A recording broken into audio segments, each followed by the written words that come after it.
Едногласноста во ЕУ преговорите е покана за перење на Балканите билатерални спорови. Ова го порача известувачот за Македонија во Европарламентот Томас Вајц за време на дебатата во телото АФЕТ за новиот предлог извештај за стратегијата за проширување на ЕУ.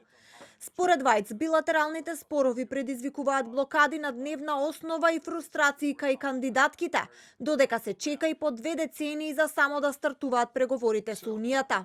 But to have 150 intermediate decisions that all need to be taken by unanimous votes is just an invitation to wash your dirty bilateral laundry on a daily basis, month by month by month by month. And this is then also blocking accession negotiations, causing a lot of frustrations in countries. Some of them are waiting for 2 decades to actually start negotiations.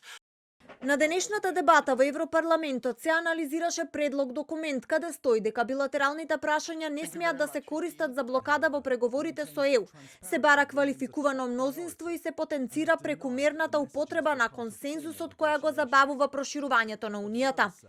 ЕУ мора да ја одржи функционалноста и да има стратегија за проширувањето, а не еднократен план, порача литванскиот либерален европратеник Еуштевичиус. Enlargement countries are not a buffer zone of the EU. They are future members of our common union. And with the need for practical adaptability, individual integration, and indeed structural financial support. Европратеникот Галер од ДПП побара укидување на праксата на ставање на земјите кандидатки во пакет и побара индивидуален пристап, а европратеникот Пицула од групата социјалисти и демократи порача дека проширувањето не е товар. Some countries are clear frontrunners while others still have significant progress to make.